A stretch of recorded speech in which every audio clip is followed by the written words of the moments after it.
Hello friends, welcome back to our YouTube channel. मुझे पता है कि आप लोग मुझसे बहुत नाराज हो क्योंकि मैं 4 to 5 डेज तक मैं आप लोगों के लेक्चर नहीं लेके आ पाई, लेकिन उसमें भी मेरी मजबूरी थी कि मुझे आप लोगों का लेक्चर रिकॉर्ड करने का टाइम नहीं मिल रहा था।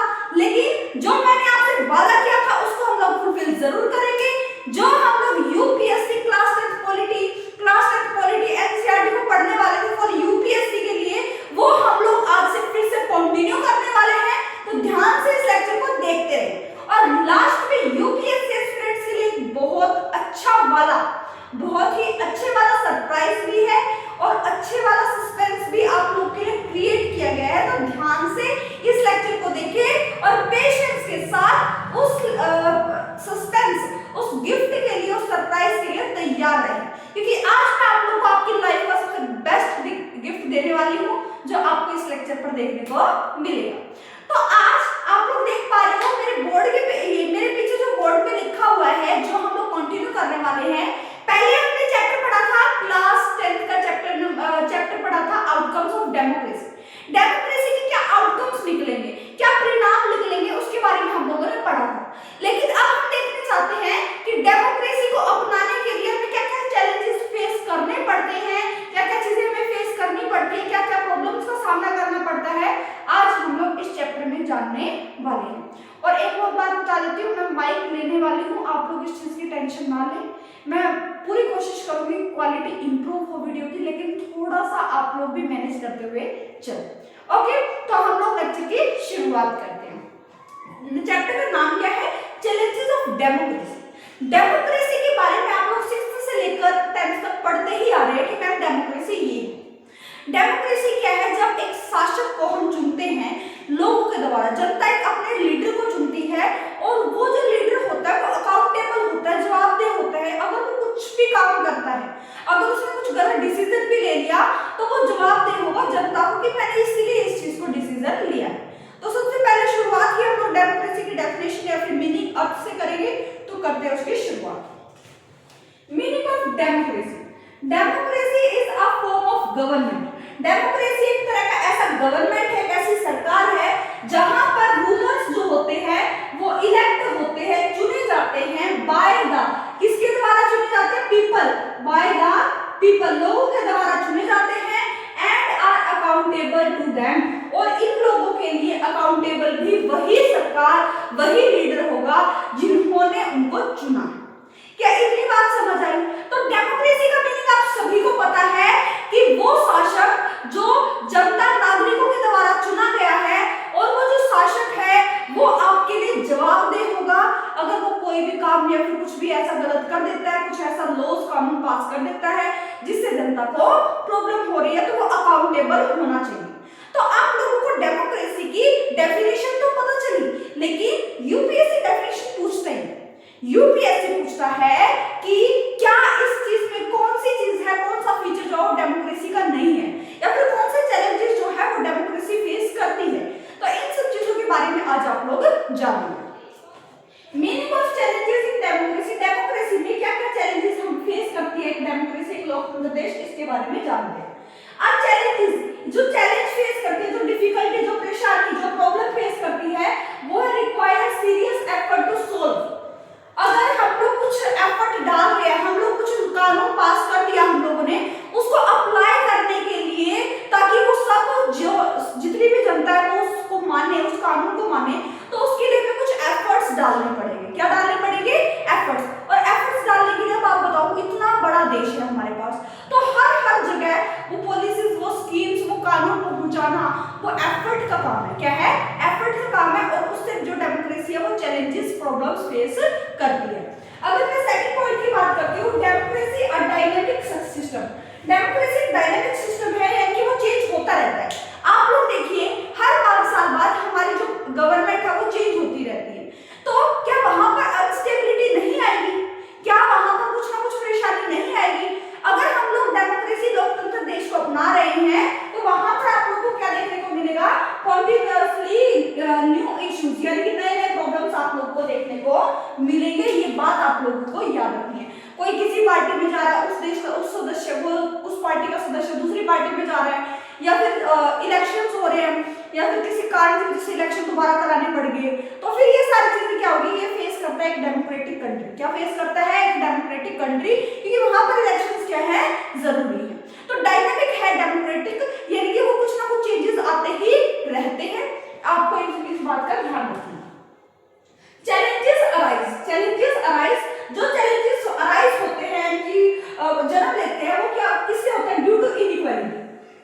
अगर एक डेमोक्रेटिक कंट्री है, वहां पर असमानता फैली हुई है, तो ये गलती है ना भाई, यहाँ पर डेमोक्रेसी को चैलेंज किया जा रहा है, चैलेंजेस फेस कर रही है हमारी कंट्री। अगर इनइक्वालिटी है, असमानता है, हमने पॉलिटिकली तौर पर तो समानता मिल चुकी है, यूनिवर्सल एडल्ट फ्रेंचाइज यानी कि सार्वभौमिक वयस्क मताधिकार, इसके थ्रू हमें पॉलिटिकल राजनीतिक इक्वालिटी समानता मिल चुकी है।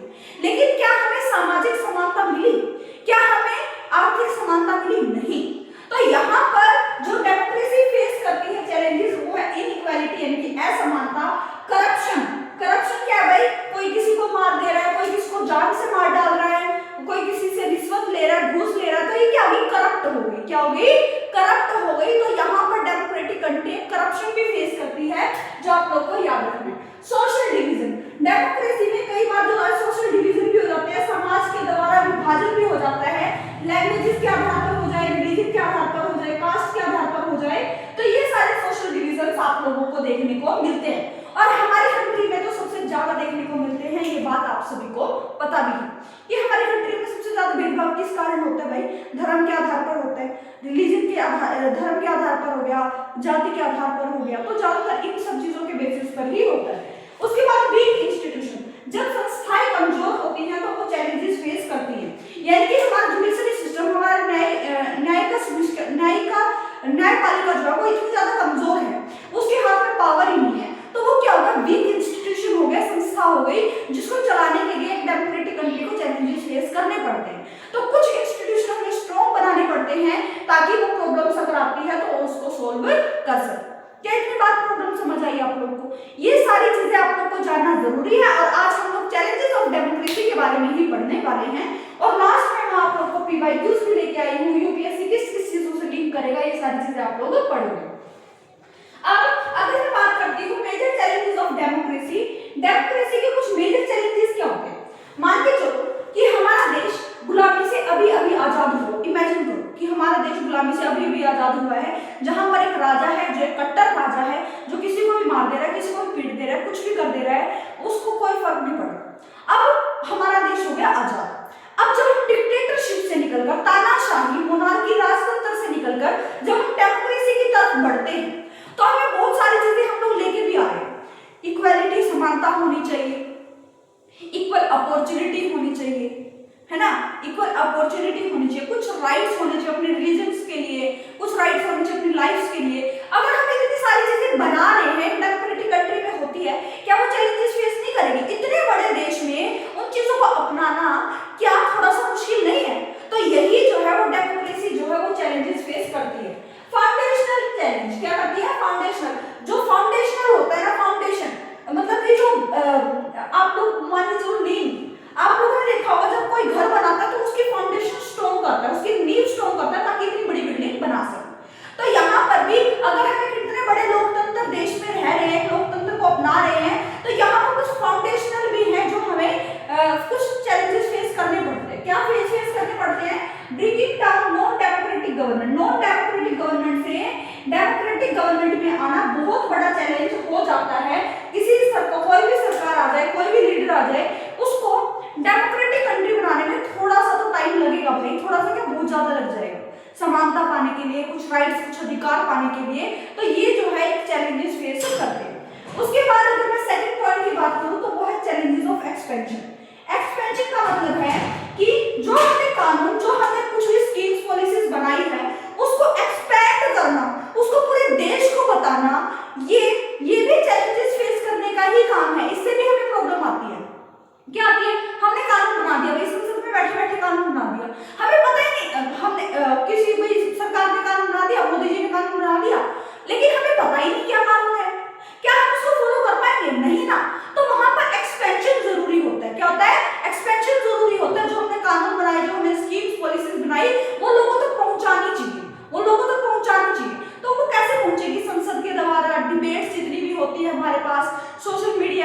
हमारे पास सोशल मीडिया जो है, न्यूज़पेपर हो गए, तो इनसे हमारा एक्सपेंशन अभी हो रहा है। लेकिन जो चैलेंजेस फेस करते हैं, एंश्योरिंग डेमोक्रेटिक राइट्स, ताकि डेमोक्रेटिक राइट्स सभी को पता चले ये हमारे डेमोक्रेटिक राइट्स है, मौलिक अधिकार है, इसको कोई भी छीन नहीं सकता है। रीच और रिलीजन, जो सारे धर्मों के लोगों के पास पहुंचे, ऑल सोशल ग्रुप्स के पास पहुंचे, चाहे वो माइनर हो मेजर हो, सभी के पास पहुंचने चाहिए। मार्जिनलाइजेशन ग्रुप के बारे में भी मैं आपको बता चुकी थी, हास्यकरण, जो नीचे तबकों वाले होते हैं, जिनकी कोई भी वैल्यू नहीं होती, जो सरकार जो लोग हैं उनकी वैल्यू नहीं करते हैं, तो उनके लिए वो स्कीम पॉलिसीज कानून पहुंचने चाहिए ताकि उनको भी इक्वल अपॉर्चुनिटी मिले। अब आती है बात deepening of government, deepening of democracy. Democracy में डीपनिंग का क्या मतलब होता है, एक बात देखो। अगर हमने अपने इंस्टीट्यूशन को स्ट्रॉन्ग कर लिया, अगर हमने अपने इंस्टीट्यूशन संस्थाओं को स्ट्रॉन्ग कर लिया, जैसे कि हमने अपने न्यायपालिका को स्ट्रॉन्ग कर लिया, उसको इंडिपेंडेंट कर दिया, उसको क्या कर दिया, इंडिपेंडेंट। भाई तुम फैसले ले सकते हो, तुम संविधान के अकॉर्डिंग फैसले लो, हम आपको कुछ नहीं बोलेंगे, तो वो क्या होगा, स्ट्रॉन्ग इंस्टीट्यूशन हो गया। लेजिस्लेटिव को स्ट्रॉन्ग कर दिया हम लोगों ने, उसके बाद हम लोगों ने एग्जीक्यूटिव को स्ट्रॉन्ग कर दिया। तो ये सब चीजें क्या है, इससे डीपनिंग ऑफ डेमोक्रेसी है। ये अपनाने के लिए ट्रांसपेरेंसी होनी चाहिए। क्या होनी चाहिए, ट्रांसपेरेंसी, यानी कि पारदर्शिता होनी चाहिए। अगर हमने किसी लीडर को चुना है तो वो अपने कार्य की सफाई भी देगा, वो अपने कार्य को बताएगा कि हाँ मैंने इसलिए किया, इस रीजन से किया। तो ट्रांसपेरेंसी, अकाउंटेबिलिटी और सिटीजन पार्टिसिपेशन होना ही चाहिए एक डेमोक्रेटिक कंट्री में। तो ये चैलेंजेस फेस होते हैं। क्या कभी ट्रांसपेरेंसी नहीं है, इंस्टीट्यूशन स्ट्रॉन्ग नहीं है, तो वो कहाँ का डेमोक्रेसी हो गया भाई, वो कहीं का भी डेमोक्रेसी नहीं हुआ। ये बात आप लोगों को याद रखनी। उसके बाद अगर मैं बात करूं की problem faced by democracy, democracy जो है वो कौन कौन से प्रॉब्लम्स फेस करती है। आप लोग सभी जानते हो आज के लीडर जो है, आज के नेता जो है वो बहुत ज्यादा करप्ट हो चुके हैं, अपनी पावर का मिसयूज करते हैं। मान के चलिए अब कोई सीएम हो गया, कोई एमपी हो गया, एमएलए हो गया, वो अपनी पावर का इतना मिसयूज करता है, अपने छोटे से छोटे तबकों को दबाने की कोशिश करता है, अपनी पावर का गलत इस्तेमाल करता है। तो यहाँ पर क्या हो रहा है, डेमोक्रेसी सबसे ज्यादा प्रॉब्लम फेस क्या करती है कि करप्शन हो गया, मिसयूज ऑफ पावर हो गया, सबसे ज्यादा धोखाधड़ी करप्शन हो रहा है, कोई कहीं से रिश्वत ले रहा है मुंह बंद करने के लिए दे रहा है, या फिर ये सब चीजें क्या है, यहाँ पर डेमोक्रेसी फेस करता है करप्शन और मिसयूज ऑफ पावर। तो यहाँ पर आप लोगों को क्या देखने को मिलेगा, जो प्रॉब्लम फेस करता है democracy, corruption and misuse of power का मिसयूज होना और करप्शन, ये दोनों के दोनों आप लोग को देखने को मिल जाएंगे। Political instability and criminalisation of politics. अब आप लोग देखिए हर 5 साल बाद इलेक्शन होंगे, और अगर हर 5 साल बाद गवर्नमेंट चेंज होगी तो कुछ ना कुछ इंस्टेबिलिटी जरूर आएगी, कुछ ना कुछ चैलेंजेस फेस जो है वो डेमोक्रेटिक जरूर करेंगे। क्योंकि पहले कोई और लीडर था, उसने कुछ अपने हिसाब से काम किया है, जब दूसरा लीडर आएगा तो उसको समझने में ही टाइम जाएगा उस चीज को, तो इंस्टेबिलिटी, पॉलिटिकल इंस्टेबिलिटी आ जाती है। लेकिन अब मैं बात करूं कि क्रिमिनलाइजेशन ऑफ पॉलिटिक्स, जितने भी आप लोग नेता लीडर देखते हो, अधिकतर जो सत्ता में बैठे हुए, जो राजनीति में बैठे हुए, उनके कुछ ना कुछ क्रिमिनल रिपोर्ट्स जरूर होते हैं। उसने इसको मरवा दिया था, इसका इसमें हाथ था, लेकिन वो भी संसद में है। आप लोग देखो कि पॉलिटिक्स में मार दिया जा रहा है, किसी को मरवा दिया जा रहा है। अरविंद केजरीवाल जी का अभी एक स्टेटमेंट आया था, अरविंद केजरीवाल जी का अभी एक स्टेटमेंट आया था कि मोदी जी अगर मुझे हटाना है तो मुझे मार डालो, आपके पास एक लास्ट ऑप्शन है कि आप मेरा मर्डर करवा दो। आप लोग सुनना उसकी आवाज, उनके इंटरव्यू में सुनना ये चीजें। तो यहाँ पर क्या पता चल रहा है कि डेमोक्रेटिक कंट्री में चैलेंजेस फेस ये भी करना पड़ता है कि वहां पर क्या होता है, पॉलिटिकल लाइफ में, राजनीतिक सत्ता में किसी का भी मर्डर करवाया जा सकता है, उनके क्रिमिनल रिकॉर्ड्स माने जाते हैं। अगर आप लोग क्रिमिनल रिकॉर्ड्स देखने वैसे तो है नहीं, लेकिन मैं बता देती हूँ, जो सबको योगी आदित्यनाथ जी का नाम सुना होगा आप लोगों ने, सीएम योगी आदित्यनाथ जी का, वैसे है नहीं, वो बहुत अच्छे लीडर माने जा रहे हैं हमारे देश के, बहुत अच्छे, कोई प्रॉब्लम नहीं।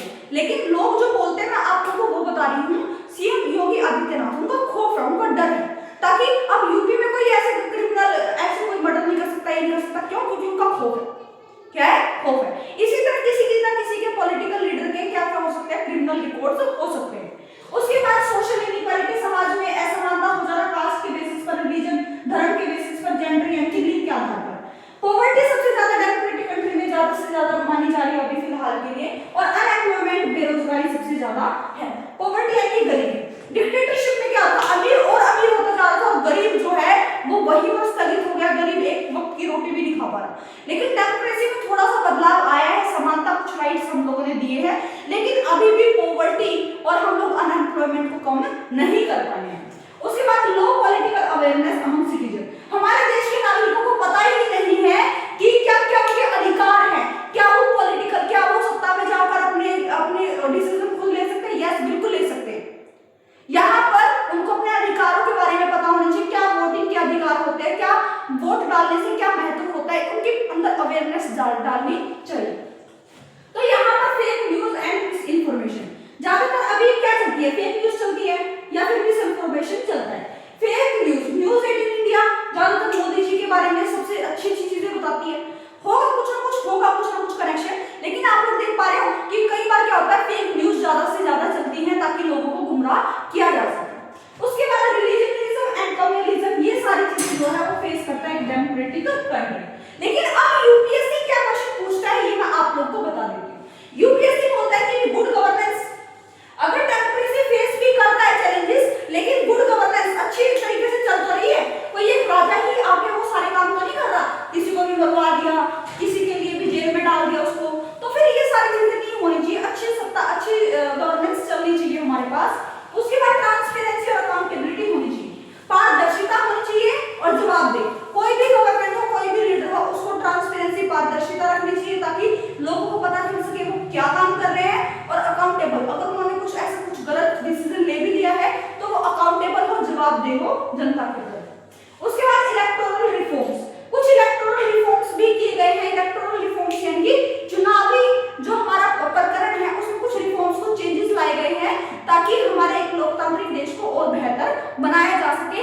इलेक्टोरल रिफॉर्म्स में आप लोग किसकी बात कर सकते हो, वीवीपैट की बात कर सकते हो, वीवीपैट की बात कर सकते हो। आप लोग उसके कमेंट सेक्शन में बताइए कि वीवीपैट होता क्या। उसके बाद आता है हमारे पास ईवीएम। ईवीएम का भी आप लोग जो रिफॉर्म हम लोग लेके आए, ईवीएम इलेक्ट्रॉनिक वोटिंग मशीन, उसके द्वारा क्या होता है आपको बताना है। एमसीसी, एमसीसी के बारे में भी आपको बताना है। तो ये सारी चीजें आप लोग कमेंट सेक्शन में बताओगे। ये रिफॉर्म्स हमारे देश में लाए गए हैं ताकि हमारा जो देश है और अच्छा लोकतंत्र देश बने। उसके बाद आता है role of civil society. Civil society का सबसे ज्यादा रोल होता है, अगर जनता पार्टिसिपेशन दिखाएगी, अपना ये दिखाएगी, भागीदारी दिखाएगी तो अच्छी तो चीज है, लोगों को पता तो चल रहा है हमारे देश में क्या चल रहा है। तो ये सारी चीजें आप लोगों को याद रखनी है। डिसेंट्रलाइजेशन एंड लोकल गवर्नेंस, गांव तक में भी सत्ता की साझेदारी या फिर सत्ता को बांट दिया गया, उसकी पावर को बांट दिया गया। अगर आप लोग देखते हो गांव में भी एक सरपंच होता है, उसका लीडर होता है, ठीक है, वो जो फैसले लेगा पूरे गांव के लिए, उनके भलाई के लिए कुछ काम करेगा। तो गांव तक भी सीमित है। हमारा पूरा देश कितना बड़ा है, ये बहुत सारे गांव है हमारे देश में, तो उन गांवों को भी देखने के लिए वहां पर क्या है, एक सरपंच है, वहां पर एक बीडीओ है, वहां पर एक पटवारी है, एसएचओ है। तो यहाँ पर वो क्या कर रहे हैं, वो ताकि वो पीस मेंटेन कर सके, शांति बनाए रख सके। उसके बाद डिसेंट्रलाइजेशन, मुझे बताइए कि कौन से अमेंडमेंट्स, संविधान के कौन से अमेंडमेंट्स, कौन सा संशोधन हुआ था जिसमें डिसेंट्रलाइजेशन का कॉन्सेप्ट लाया गया, यानी कि जो स्थानीय सरकार है वो बनाएगी। आप लोग कमेंट सेक्शन में बताइए कौन सा साल था, कौन सा ईयर था। उसके बाद आता है कॉन्स्टिट्यूशनल मोरालिटी, कि भी कॉन्स्टिट्यूशनल मोरालिटी का मतलब क्या है कि हमारे संविधान के अकॉर्डिंग चीजें चलेंगी। अगर हम संविधान में कुछ चेंजेस ला सकते हैं, फ्लेक्सिबल है, लेकिन हम ऐसा नहीं है कि उसकी पूर्व रेखा, जो उसकी रेखा होती है, रूपरेखा होती है, उसको ही चेंज कर देंगे, नहीं, हमें संविधान के अकॉर्डिंग उस चीज को लेके चलना है। ये बात आप लोगों को याद रखनी है। हम डेमोक्रेसी को कैसे स्ट्रॉन्ग कर सकते हैं ये बताना है। फ्री एंड फेयर इलेक्शन करना, फ्री एंड फेयर इलेक्शन होने चाहिए, यानी कि निष्पक्ष चुनाव होने चाहिए जिसमें कोई भी करप्शन, कोई भी वोट की चोरी नहीं होनी चाहिए। इसीलिए हम लोग इलेक्टोरल रिफॉर्म्स लेके आए, एमसीसी हो गया, वीवीपैट हो गया, ईवीएम हो गया, ताकि कोई भी गुंजाइश ना रहे किसी इलेक्शन को कोई वोट चोरी की, ठीक है। तो इससे क्या हो रहा है, फ्री एंड फेयर इलेक्शन से हमारा डेमोक्रेसी जो है वो स्ट्रॉन्ग हो रहा है, लोकतंत्र जो है वो स्ट्रॉन्ग बन रहा है। उसके बाद इंडिपेंडेंट जुडिशरी एंड मीडिया, यानी कि हमारा जो न्यायपालिका वो इंडिपेंडेंट है डिसीजन लेने के लिए, किसी को पनिशमेंट सुनाने के लिए, अगर उसने कुछ गलत काम किया है, अगर लेजिस्लेटिव, अगर कुछ लीडर्स ने कुछ गलत डिसीजंस, कुछ गलत कानून बना भी दिए हैं, उसको डिसॉल्व कर देने का काम भी जुडिशरी कर सकती है। वो इंडिपेंडेंट है इन सब के लिए। वो किसके थ्रू करेगी, जुडिशियल रिव्यू के थ्रू, न्यायिका समीक्षा के थ्रू। तो ये बात आप लोगों को याद रखनी है, ये भी हमारी डेमोक्रेटिक कंट्री को स्ट्रॉन्ग बनाता है। उसके बाद आता है फ्री मीडिया होनी चाहिए। मीडिया ये नहीं कि भी पैसे दे दिए भाई लोग, आप लोग हमारी इच्छा है, हमारी अच्छी बातें बताएंगे, नहीं, मीडिया के नीचे इंडिपेंडेंट होनी चाहिए। वो कोई रोक नहीं सकता, पुलिस वाला रोक नहीं सकता उसको कि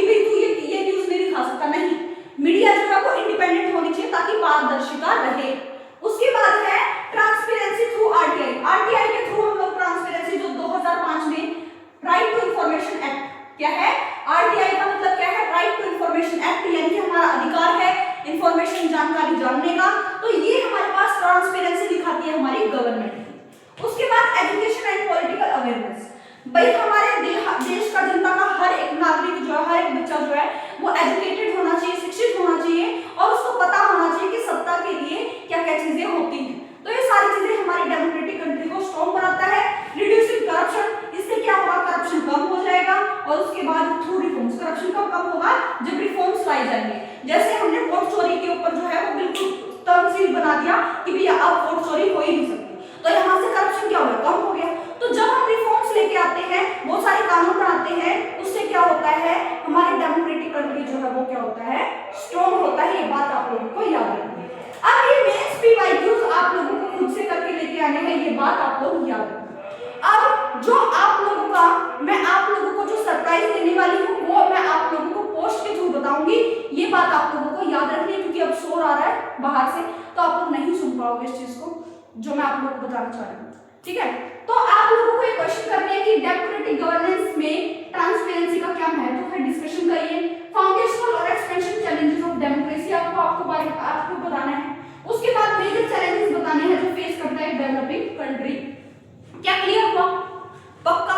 तो ये था आप लोगों को ये चैप्टर, जो अब आप लोगों को भूलना नहीं। लेकिन पोस्ट के थ्रू अभी मैं आप लोगों को बता देती हूँ, हम लोगों ने क्लास 10 की पॉलिटी कर चुके हैं कंप्लीट, 6th से लेकर 10th की पॉलिटी हम लोग कर चुके हैं कंप्लीट। और कुछ हम लोगों ने क्या लिए हैं, कुछ सेशंस भी लिए हैं, पीवाईक्यू सेशन लिए हैं, ताकि आप लोगों को पता चले यूपीएससी कैसे कैसे क्वेश्चंस पूछता है। लेकिन अब मैं आप लोग के लिए थोड़ा सा चेंज लेके आई, मैं पॉलिटिकल पढ़ के बोर सा हो गया, थोड़ा अजीब सा थोड़ा नया लेके आए सब्जेक्ट्स। यस, हम लोग कल से करने वाले हैं स्टार्ट हिस्ट्री क्लास 6 to 10 की। पहले हम लोग 6 to 10 के हिस्ट्री, ज्योग्राफी, इकोनॉमिक्स कंप्लीट कर लेते हैं, पॉलिटी कंप्लीट कर लेते हैं, ताकि जब मैं आप लोग को 11th 12th में लेके जाऊं तो आप लोग को पिछला भी याद करवा सकूं और उसको भी लिंक कर सकूं। तो हम लोग कल से स्टार्ट करने वाले हैं क्लास 6 की हिस्ट्री, तो लेक्चर से जुड़े रहें। और अगर आप लोग क्लास 6 की हिस्ट्री पढ़ना चाहते हैं बिल्कुल इंटरेस्टिंग वे में, तो आप लोग चैनल से जुड़े रहें और याद करके इस चैनल को आप लोग जुड़े रहें इससे, ताकि आप लोग को सारी की सारी अपडेट्स मिलती रहे। तब तक के लिए धन्यवाद, थैंक यू। ओके।